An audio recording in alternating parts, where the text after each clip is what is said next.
pessoal, estamos de volta aí para mais uma videoaula. O tema agora é fluxo de energia e matéria, sucessão ecológica, né? Aula 3 do ensino médio, primeiro ano.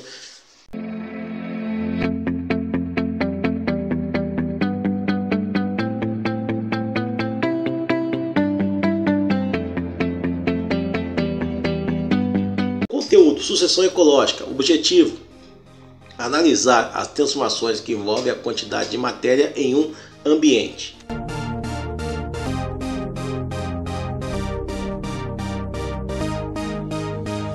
Você já ouviu falar sobre esse termo, sucessão ecológica?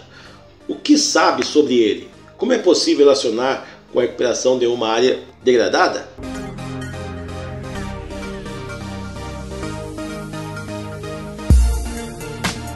Foco no conteúdo. Então vamos lá. O que é sucessão ecológica? Ao processo de alterações graduais e progressivas em que o ambiente é alterado por uma sequência de comunidades, damos o nome de sucessão ecológica. Comunidades ecológicas são um conjunto de diferentes populações pertencentes a um conjunto de espécies de seres vivos que coexistem dentro de um ecossistema, com determinadas combinações de condições ambientais e diferentes formas de interação entre elas e com elas e o meio. Com a sucessão ecológica é possível transformar um ambiente degradado em um ecossistema cheio de vida, por exemplo, uma floresta. E é possível que isso ocorra de forma natural, gradual ou por meio da intervenção humana, intervenções antrópicas, do homem. Recuperação de áreas degradadas com plantio de espécies nativas. Então nós temos duas figuras aí, uma derrubada de árvores, uma devastação aí de um ecossistema, tá? E depois, o que acontece? A recuperação desse ambiente, que pode ser natural ou pela intervenção humana. Sucessão primária e espécies pioneiras, tá? Bom, pessoal, a sucessão primária ocorre quando uma terra nova é formada ou a rocha nua fica exposta, provendo um habitat que pode ser colonizado pela primeira vez. Por exemplo, a sucessão primária pode ocorrer após erupções de vulcões, Então, quando o ambiente ele é degradado, aí nós vamos ter aí a sucessão primária. Primeiro, as condições climáticas fragmentam o substrato, a rocha, o suficiente para o estabelecimento de certas plantas resistentes, com baixas exigências quanto ao solo, conhecidas como espécies pioneiras, as primeiras que surgem, obviamente.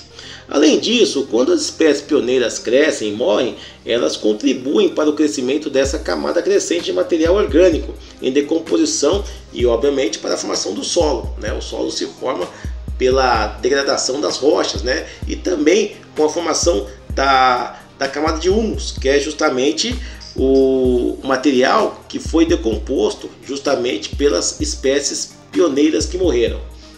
E essa sucessão secundária. Na sucessão secundária, uma área previamente ocupada é recolonizada após uma perturbação que mata uma grande parte ou toda a comunidade vegetal. Um exemplo clássico de sucessão secundária ocorre em ecossistemas após incêndios. Os incêndios queimam a maior parte da vegetação e matam animais incapazes de fugir da área. Seus nutrientes, no entanto, retornam para o solo em forma de cinzas. Quando uma área perturbada já tem um solo rico em nutrientes, ela pode ser recolonizada muito mais rapidamente que a rocha nua da sucessão primária.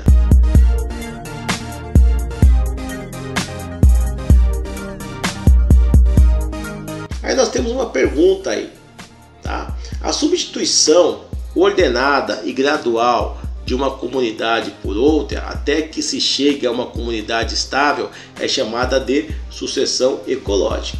Nesse processo, pode-se dizer que o que ocorre é a constância de biomassa e de espécies, b, a redução de biomassa e maior diversificação de espécies, c, a redução de biomassa e menor diversificação de espécies, d, o aumento da biomassa e menor diversificação de espécies, ou e, o aumento de biomassa e maior diversificação de espécies. E aí, o que vocês acham? Vamos ver? Então seria a letra E, né? Seria o aumento de biomassa e maior diversificação de espécies, tá? Essa é a resposta certa.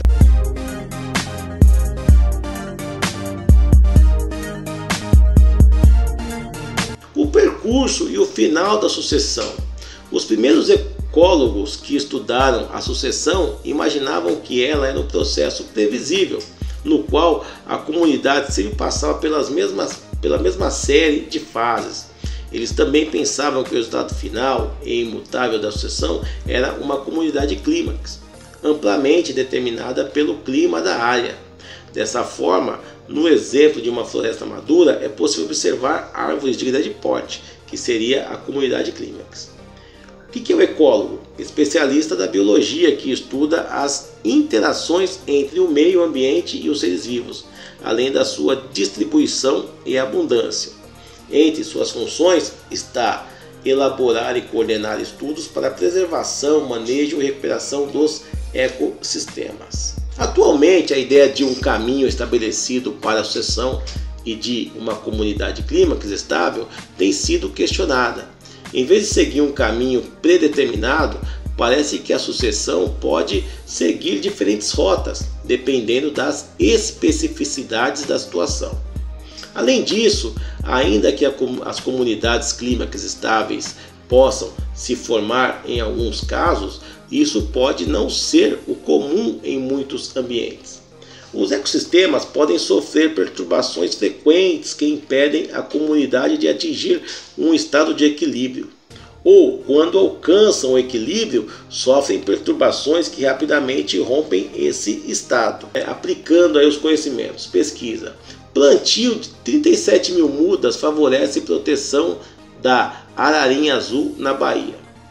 São os núcleos de aceleração de regeneração natural com espécies pioneiras que possuem características que facilitam o estabelecimento de outras espécies e com espécies secundárias que contribuem para a diversidade, ambas favorecendo o surgimento da sucessão ecológica. Ao todo foram implementados 2.844 núcleos. Então essa é uma pesquisa aí que foi feita, né, lá na Bahia.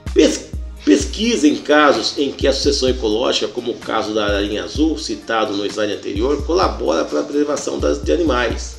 Sugestões de pesquisas: envolvimento de São Sebastião Salgado na recuperação das matas e nascentes dos rios do Vale do Rio Doce, Minas Gerais, e rede de sementes do Xingu e uso de muvucas, bolas sementes nativas para recuperar áreas degradadas.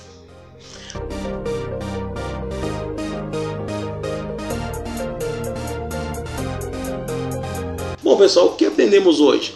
Analisamos as transformações que envolvem a quantidade de matéria em um ambiente. Bom, vou ficando por aqui. Na descrição você vai ter um link com uma questão para testar os seus conhecimentos. Muito obrigado e aí até a próxima aula.